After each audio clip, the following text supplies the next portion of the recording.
Good to speak with you again, Brady. What's going on, man?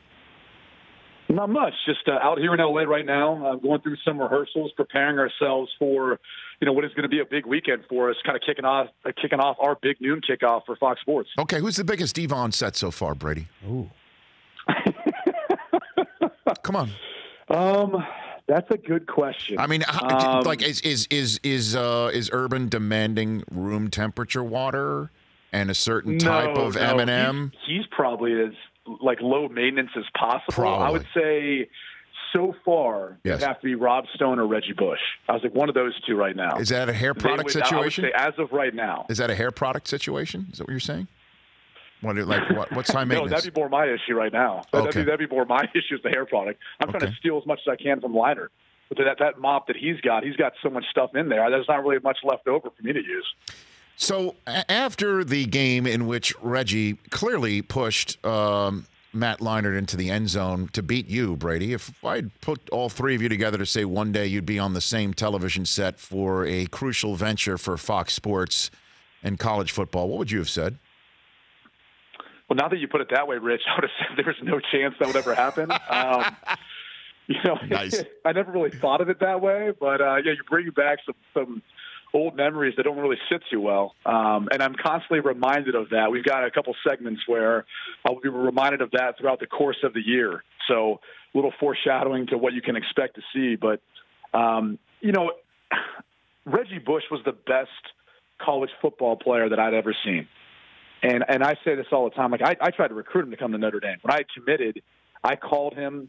I kind of told him, kind of pitched the plan. We had a great class coming in that second year for Tyrone Willingham, really his first full year recruiting.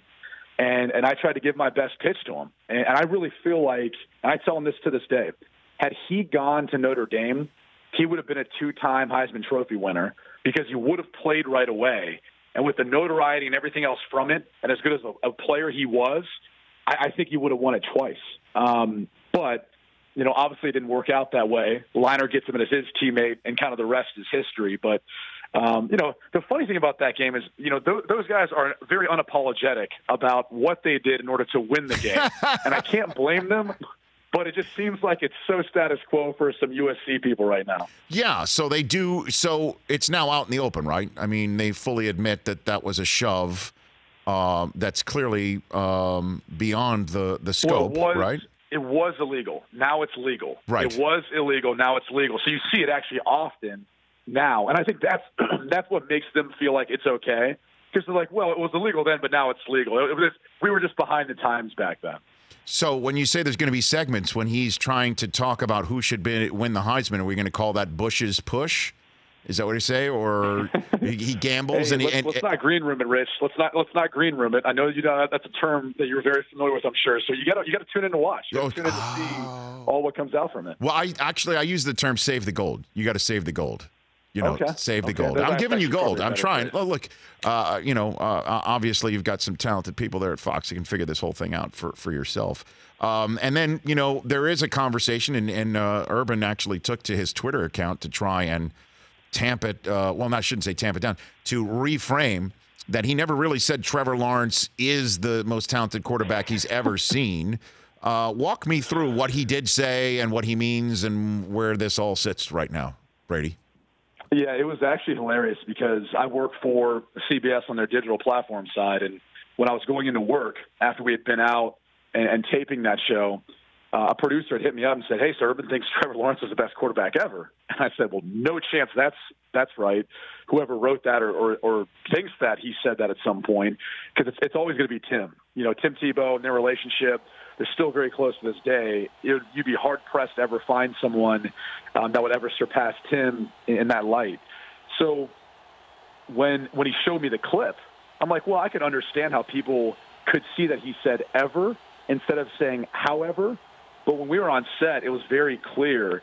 He said Trevor Lawrence is the best quarterback in football, however, and then he went on to make his next point. He didn't say ever. And that's where, in this day of, media and journalism, it unfortunately got misconstrued that he said ever, and then people are running with it when it was actually pretty inaccurate. Yeah, he said, however, what about the rest of the team?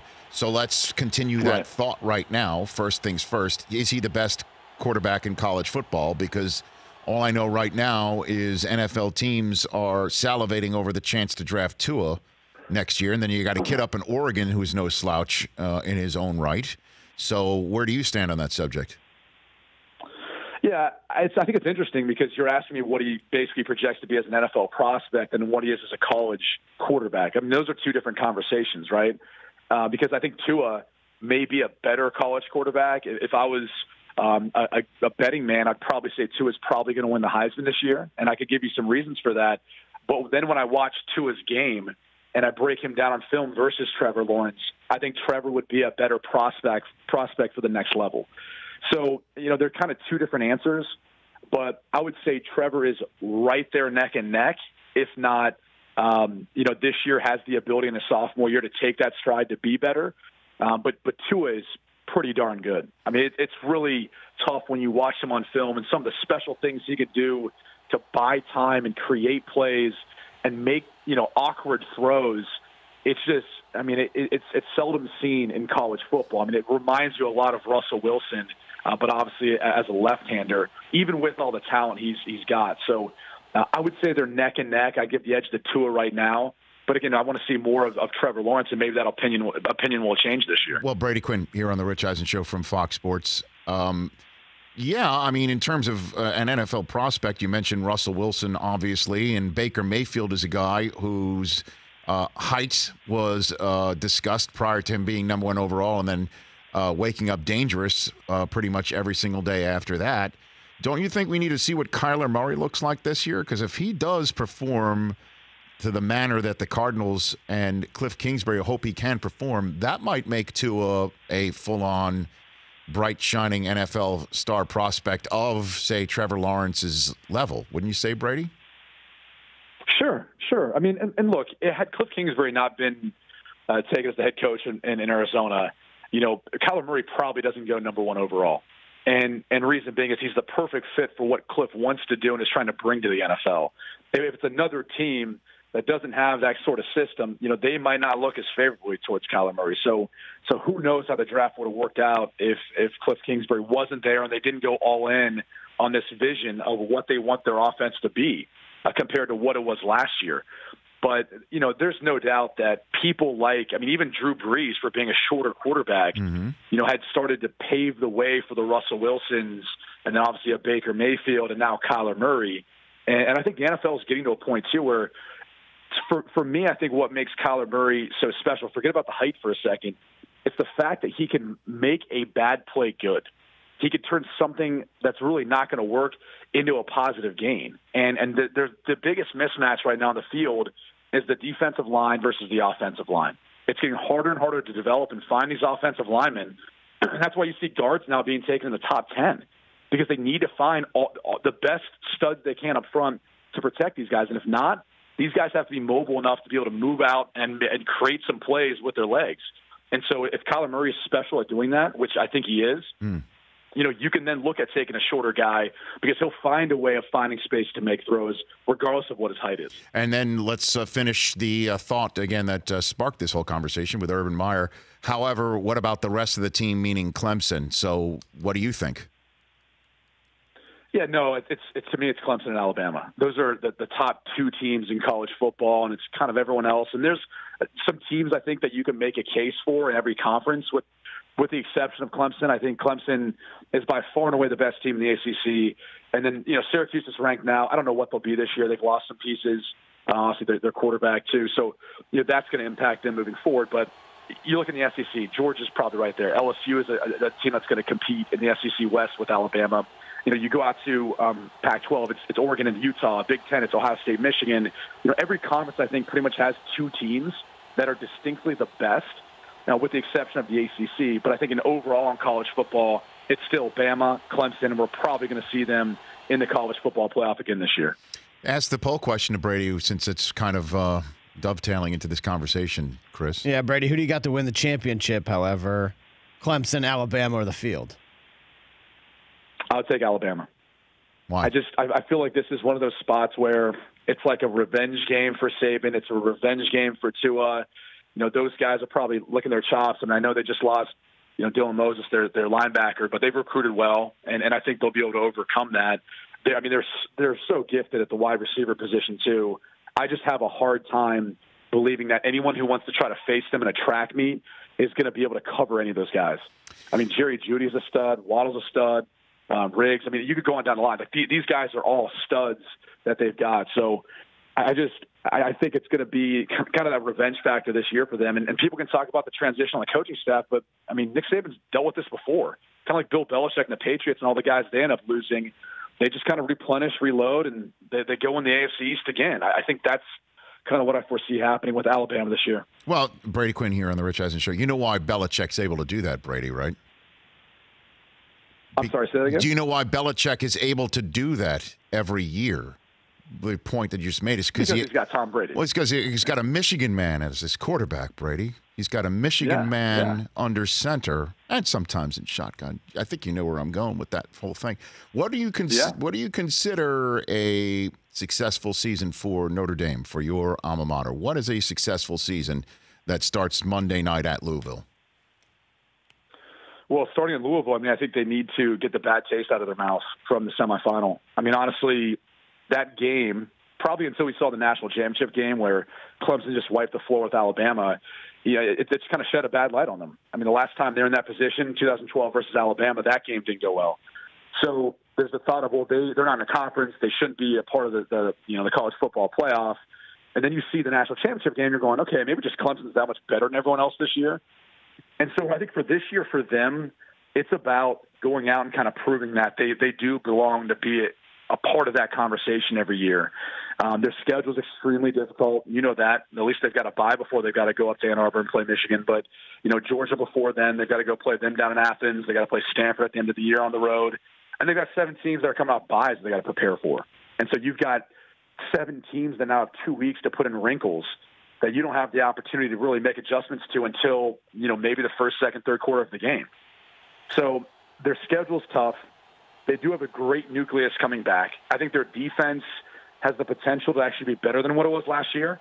And then Ian Book, if he could take the steps that I think they're looking for him to take, be a little bit less cautious and take some more shots downfield, they can continue to open up this offense. And I would say 10-plus wins is expected. And, if you go undefeated, I do think they would warrant a case based on their schedule and what they went through of being in the conversation for the college football playoff.